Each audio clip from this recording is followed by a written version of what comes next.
मंदिर, मस्जिद, गिरजाघर ने बांट लिया भगवान को। धरती बांटी, सागर बांटा, मत बांटो इंसान को। 5वीं कक्षा में पढ़ाई जाने वाली NCERT की किताब में श्री विनय महाजन की ये कविता आज के उस राष्ट्रवाद के सामने लड़खड़ाती हुई प्रतीत होती है जिसे राजनेताओं ने हमारे हृदय में भर दिया है। नमस्कार, मैं हूं रेखा पचौरी और आप देख रहे हैं द वायर द्वारा प्रस्तुत वीडियो सीरीज शासन।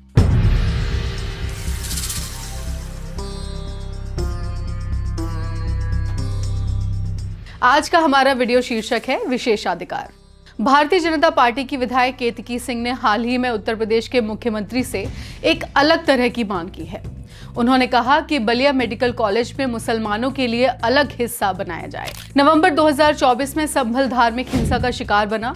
उसी संभल में वहां के मंडल अधिकारी अनुज चौधरी का कहना था कि होली एक बार आती है और जुमा साल में 52 बार। यदि किसी को होली के रंगों से परेशानी है तो वह घर की चार दीवारी में ही रहें। यहाँ ध्यान देने वाली बात यह भी है कि स्वयं मुख्यमंत्री जी ने अनुज चौधरी के बयान को सही ठहराया है। इसी वर्ष जनवरी में भारतीय जनता पार्टी के नेता रमेश बिधूरी ने आप पार्टी की नेता आतिशी मार्लेना के बारे में कहा कि वे जंगल में जैसे हिरणी भागती है वैसे दिल्ली में भाग रही हैं। आप पार्टी की नेता आतिशी मार्लेना पर ये उनका पहला बयान नहीं है और वे सांसद प्रियंका गांधी को लेकर भी अभद्र टिप्पणी कर चुके हैं। इन्हीं नेता ने बहुजन समाज पार्टी के सांसद दानिश अली को भरी संसद में उग्रवादी, आतंकवादी, मुल्ला आदि शब्द कहकर संसद की गरिमा पर अपने अंदर धर्म विशेष के लिए भरी नफरत को तरजीह दी थी। ओए उग्रवादी, बीच में मत बोलना।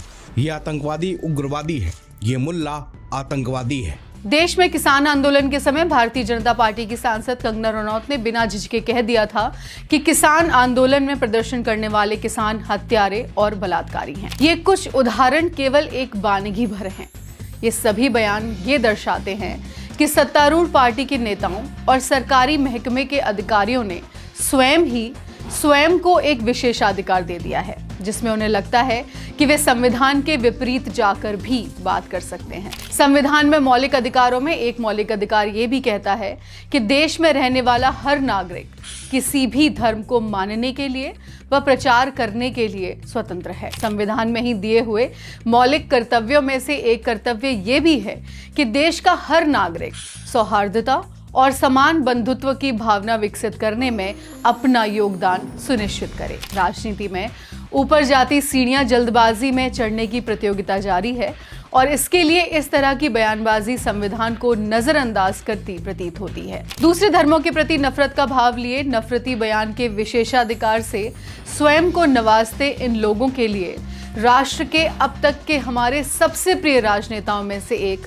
अटल बिहारी वाजपेयी जी ने कहा था कि अगर हिंदुस्तान में ये मांग करें कि चूंकि वो 82% हैं इसलिए उनके कुछ विशेषाधिकार होना चाहिए और बाकी के तादाद में कम हैं और इसलिए उनके अधिकार कुछ कम होना चाहिए, तो मैं कहूँगा कि वो कम्युनलिज्म है। अगर अधिकार बराबर हैं और बराबर अधिकारों की गारंटी अगर कॉन्स्टिट्यूशन में है और कॉन्स्टिट्यूशन की व्याख्या करने के लिए अगर इंडिपेंडेंट जुडिशरी है, अगर जनता द्वारा चुनी गई पार्लियामेंट है, अगर विजिलेंट प्रेस है, तो फिर माइनॉरिटी के साथ बेइंसाफी के मौके बहुत कम हो जाते हैं। सांप्रदायिकता अर्थात एक विशेष धर्म के प्रति गहरी निष्ठा जो हिंसा प्रेरित करने की क्षमता रखती है। विशेषाधिकार के अहम को दर्शाता इंदौर के महू शहर का ये वीडियो देखिए।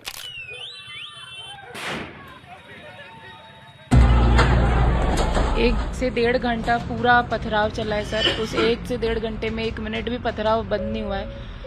आग लगाई जा रही थी, गाड़ियों को जला दिया। ये गाड़ियां हैं जो यहाँ खड़ी हुई हैं, इनमें तोड़फोड़ हुई है। सामने आप लाल ब्रिजा देख रहे हैं, इसे भी पूरी तरीके से यहाँ पे पथराव करके कांच को तोड़ दिया गया। अगर निकल ही रहे थे तो किसी ने बम अंदर की तरफ फेंका, सुतली बम था वो। वीडियो में जो दिख रहे हैं कठोर कार्रवाइयाँ होगी, रासुका लगेगी और इनको बिल्कुल बख्शा नहीं जाएगा। भाजपा ने जो जहर बोया है ना सब उसकी कीमत लोग चुका रहे हैं। ये तोड़फोड़ दिखाता वीडियो भारत के मैच जीतने की खुशी को रिहायशी इलाके में एक रैली निकालकर दिखाया जाना दिखाता है। नारेबाजी, तोड़फोड़, आग लगाने की ये हिम्मत किस विशेषाधिकार के अंतर्गत इन्हें मिली है, यह भी एक प्रश्न है जिसका उत्तर जानते हुए भी हम अनजान बने रहना चाहते हैं। और एक विशेषाधिकार ये भी है कि सरकारी संस्थाएं अपनी ही बनाई रिपोर्ट में अचानक तब्दीली भी बड़ी आसानी से ला सकती हैं। केंद्रीय प्रदूषण नियंत्रण बोर्ड ने महाकुंभ के समय बताया था कि संगम के जल में हानिकारक जीवाणु हैं और ये जल स्वास्थ्य के लिए उपयुक्त नहीं है।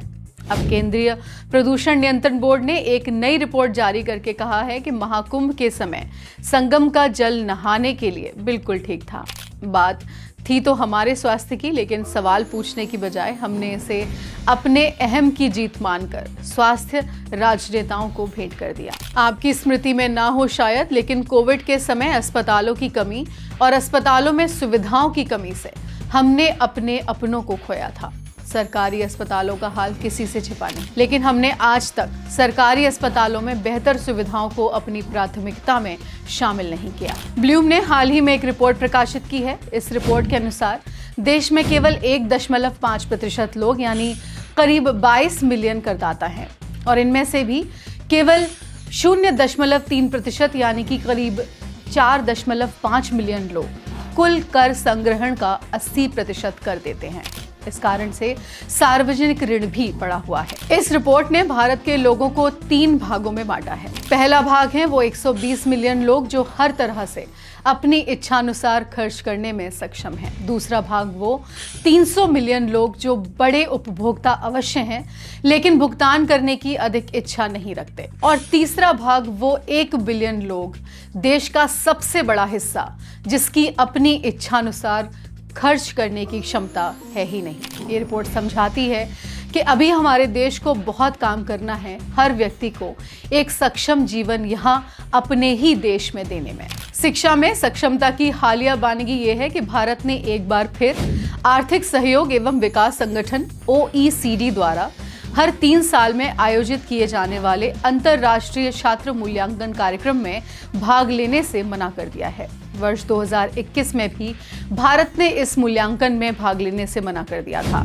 यह मूल्यांकन 15 वर्षीय छात्रों के गणित, विज्ञान और पठन में कौशल और ज्ञान का परीक्षण करता है। पिछली बार भारत ने यह मूल्यांकन 2009 में लिया था, जब वह 74 प्रतिभागी देशों में से कजाकिस्तान के बाद दूसरे सबसे निचले स्थान पर यानी कि 73वें स्थान पर था। हालांकि मूल्यांकन में भाग न लेने से देश की शिक्षा में सक्षमता पता न चल पाए, लेकिन भारत सरकार की आधिकारिक वेबसाइट पर दिए आधिकारिक आंकड़े समझाते हैं कि हर साल देश के बाहर जाकर शिक्षा ग्रहण करने वालों की संख्या बढ़ती ही जा रही है। देश के हर नागरिक को सक्षम बनाने के चुनावी वादे के संदर्भ में अपनी बेहतरी के स्वप्न को दरकिनार करके हम एक ही धर्म को लक्षित करके अपना देश प्रेम दिखाने तक ही सीमित रह जा रहे हैं। हम आंकड़ों को नकार देना चाहते हैं, हम संविधान की भी नहीं सुनना चाहते। वाजपेयी जी जैसे नेताओं को सम्मान जरूर देते हैं, लेकिन उनकी बातें हम अपनी स्मृति में नहीं रखना चाहते। अमन पसंद देशवासियों को हम देश से निकाल देना चाहते हैं। राजनेताओं से प्रश्न पूछने पर प्रश्न पूछने वालों को हम देश विरोधी का तमगा दे देना चाहते हैं। राष्ट्रवाद और देशभक्ति के जोम यानी कि घमंड में मानवता हम कहीं पीछे छोड़ आए हैं। गुरुदेव रविंद्रनाथ टैगोर श्री जगदीश चंद्र बोस जी की पत्नी को लिखी चिट्ठी में राष्ट्रवाद में निहित देशभक्ति का वर्णन कुछ यूं करते हैं कि देश प्रेम हमारा आखिरी आध्यात्मिक सहारा नहीं बन सकता। मेरा आश्रय मानवता है। मैं हीरे के दाम में ग्लास नहीं खरीदूंगा और जब तक मैं जिंदा हूं मानवता के ऊपर देशभक्ति की जीत नहीं होने दूंगा। राष्ट्रवाद के लिए गुरुदेव रविंद्रनाथ टैगोर जी ने यह भी कहा था कि राष्ट्रवाद एक खतरे के समान है। भारत की समस्याओं की जड़ में राष्ट्रवाद ही है। और राष्ट्रपिता महात्मा गांधी जी ने एक प्रश्न भी किया था कि क्या राष्ट्रवाद के लिए नफरत आवश्यक है। इस प्रश्न के बारे में आप स्वयं विचार करके अवश्य देखिएगा। आपसे फिर मुलाकात होगी यहीं द वायर पर। नमस्कार।